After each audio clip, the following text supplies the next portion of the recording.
Okay, today I'm going to be upgrading my G&G Raider, and so I wanted to take a quick look inside and kind of do a little comparison while I upgrade a few things versus the combat machines.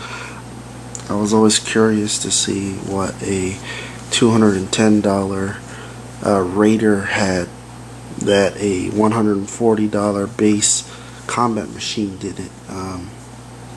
There are a few differences, but I wanted to go into it and see if it was really worth the $70 or so price difference. First thing we're going to be looking at is the externals.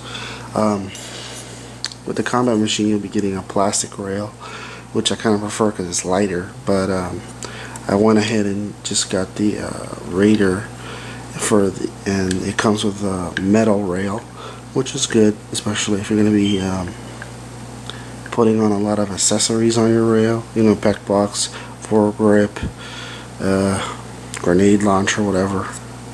It's nice to have a metal rail. Same plastic body though, which I like. It's one of my favorite things about G&Gs are the plastic bodies.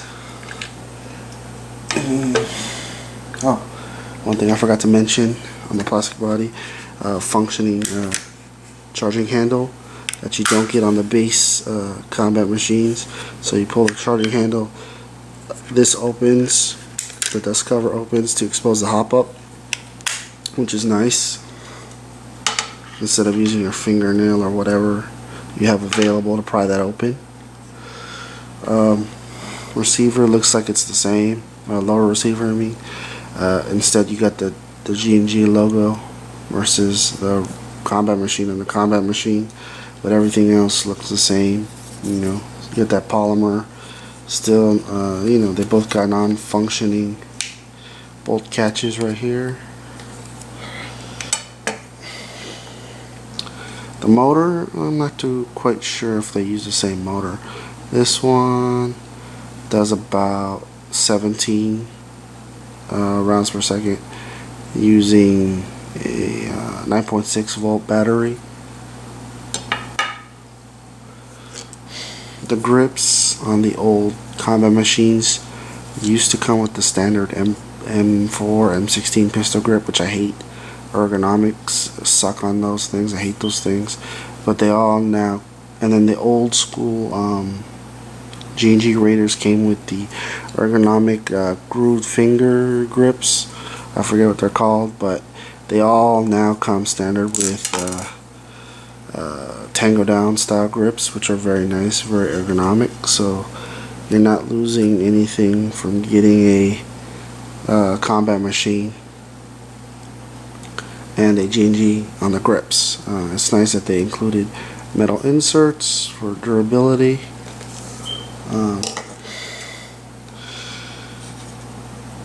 So this is the gearbox. Externally it's got the working forward assist.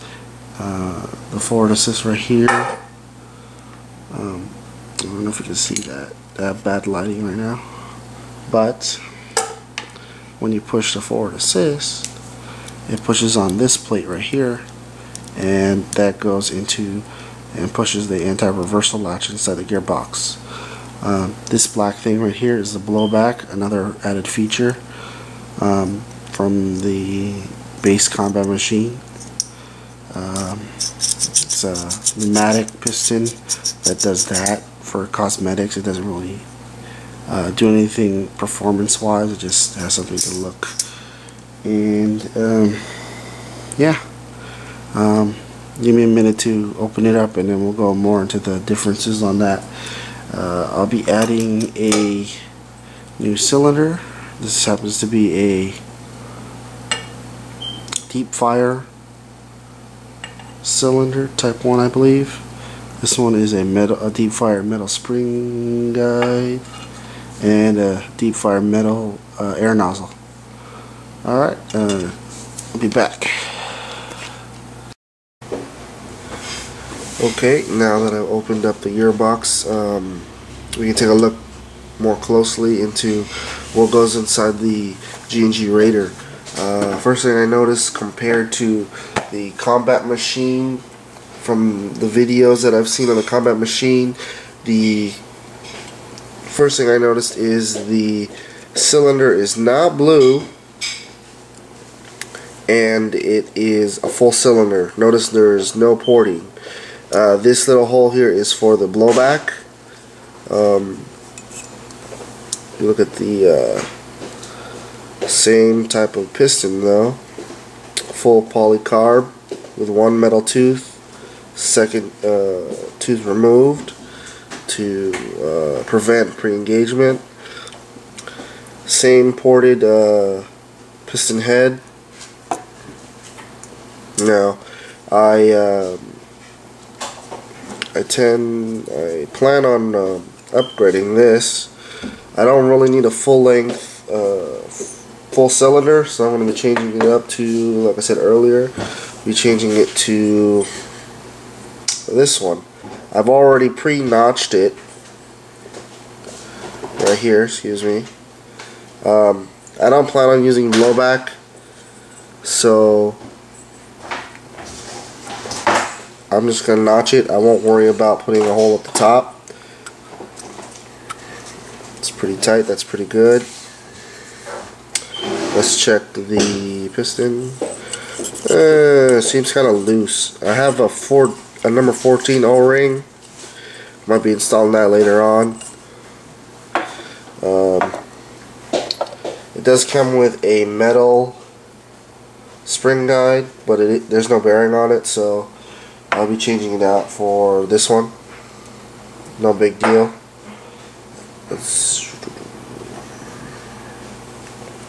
Tappet plate, it's pretty rigid, polycarbonate.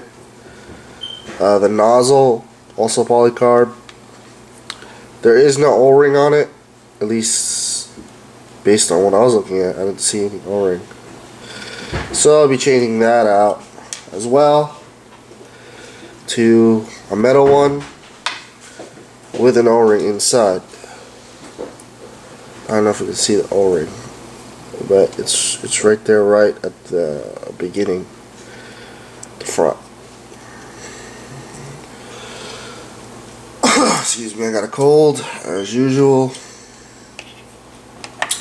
And another thing I forgot to mention, this is using the standard now, I guess you could call it, 8mm brass bushings, and the screws are on the traditional side, they're not on the other side, and they use the regular Allen 2mm screws. So I'm just going to leave this blowback port untouched right here. I'm going to keep the steel gears, they look pretty good shim too. I'm actually going to replace the wiring. I shoot semi-auto a lot, so I'm going to go for low resistance wiring and add a MOSFET too.